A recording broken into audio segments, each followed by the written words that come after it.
problem besar itu ya, itu nanti akan coba diselesaikan oleh Popper ya. Jadi pandangan Popper terhadap induksi ini mengutip dari bukunya kira-kira seperti yang tadi udah kita bahas. Bahkan Popper menyatakan bahwa induksi itu tidak ada gunanya ya. Karena induksi itu akan mengantarkan pada inkonsistensi logis ya. Jadi Pak Dimitri di awal waktu itu sudah membahas tentang teori kebenaran ya, ada 4 gitu ya. Kemudian ada hukum non kontradiksi di awal gitu ya. Nah, kalau menurut Popper kalau kita menerima induksi nanti dia akan menghasilkan inkonsistensi dalam pengetahuan kita ya. Jadi ada landasan pengetahuan yang sebenarnya dia tidak valid ya. Kira-kira pembuktiannya seperti ini ya. Ini ada di buku Pak Dimitri juga ya, di buku yang putih itu, buku filsafat ilmu yang dari Pak Dimitri itu ada. Jadi karena sains empiris itu sumber pengetahuannya adalah murni dari pengalaman ya, maka untuk menegakkan kebenaran induksi, bahwa kalau kita harus yakin bahwa induksi itu benar, karena induksi itu adalah kebenaran umum, maka kita juga harus membuktikan melalui fakta partikular mengenai induksi ya. Jadi untuk membuktikan induksi kita harus menginduksi si induksi gitu. Kira-kira seperti itu ya. Dan berikutnya, induksi yang dalam level yang lebih tinggi tadi, kebenarannya harus kita buktikan secara induktif juga. Ya, secara induktif. Dan seterusnya, tidak ada habisnya, ya. Ad infinitum. Gitu ya. Jadi, prinsip kita upaya kita untuk mendasarkan prinsip pengetahuan pada pengalaman itu menjadi runtuh. Karena ia akan mengantarkan kita pada infinite regress gitu ya, ad infinitum. Tadi argumennya berantai, nggak ada habisnya. Nah, itu kalau di filsafat yang seperti itu dianggap keliru gitu ya, argumen ad infinitum.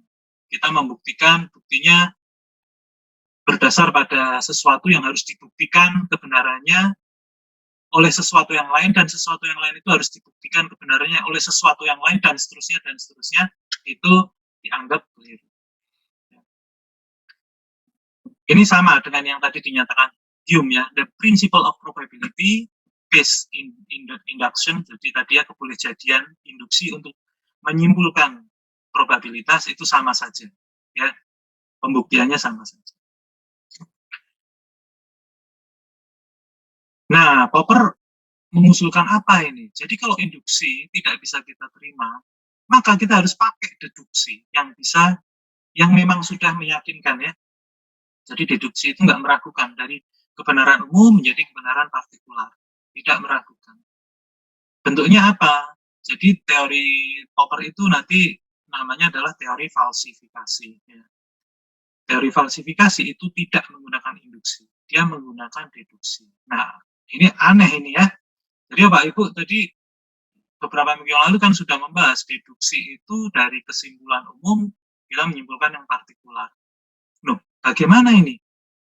Bagaimana sains empiris bisa kita bangun dengan deduksi? Padahal sains empiris kan kita berhadapan dengan fakta-fakta yang partikular gitu ya. Dan kita diminta untuk menyimpulkan sesuatu yang umum. Kebalikan gitu ya. Jadi deduksi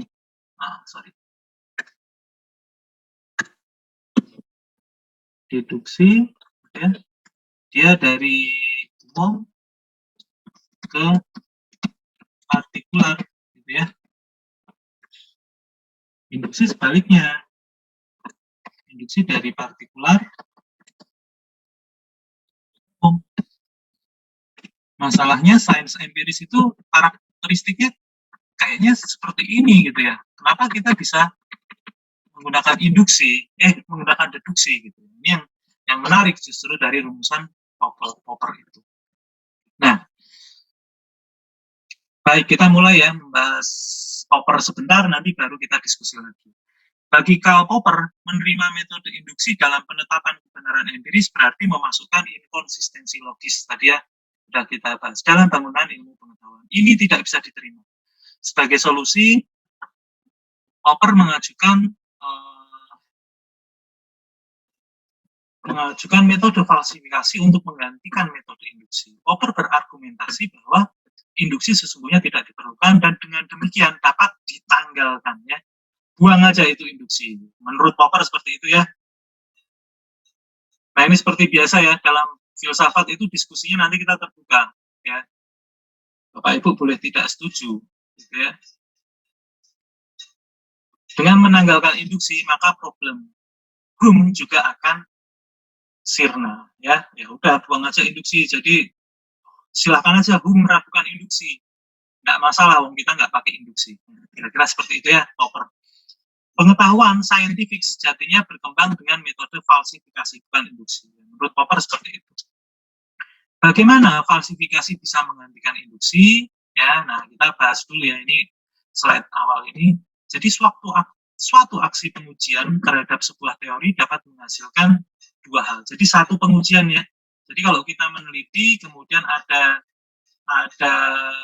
konsekuensi tadi empiris ya, prediksi empiris tadi, kemudian kita uji, gitu ya. Pengujian terhadap prediksi empiris itu bisa menghasilkan dua kemungkinan ya dalam satu pengujian ini ya, dalam satu penelitian Bapak Ibu misalkan ya, dia bisa konfirmasi atau falsifikasi ya, nggak mungkin sekaligus dua-duanya gitu ya, karena tadi prediksi empirisnya kan cuma satu yang kita ambil ya, prediksi empiris yang pertama gitu.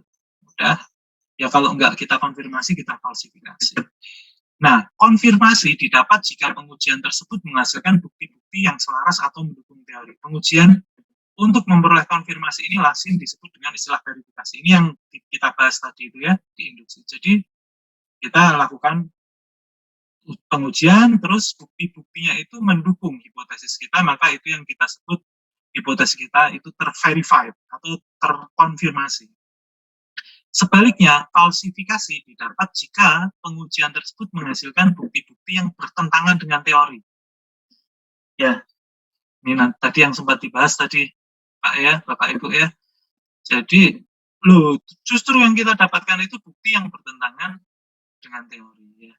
Ada juga penelitian yang dengan sengaja memang fokus utamanya adalah dia membuktikan atau memfalsifikasi teori sebelumnya. Ya, teori sebelumnya. Jadi itu toh dia tidak merumuskan teori baru. Dia hanya membuktikan bahwa teori yang lama itu salah. Ada ya seperti itu. Misalkan nanti ya Pak Ibu kalau belajar tentang kriptografi, misalkan Bapak Ibu ada di sini yang bidangnya kriptografi, itu di bidang kriptografi ada orang yang kerjaannya itu dia sebutnya sebagai kriptanalisis ya. Jadi dia kerjaannya hanya membuktikan bahwa sebuah metode enkripsi itu ternyata tidak aman. Jadi dia sudah membuktikan dengan berbagai metode. Terbukti nih, ternyata DES tidak aman, atau AES tidak aman, atau RSA tidak aman. Ya. Udah selesai. Terus kita harus pakai apa? Ya nggak tahu.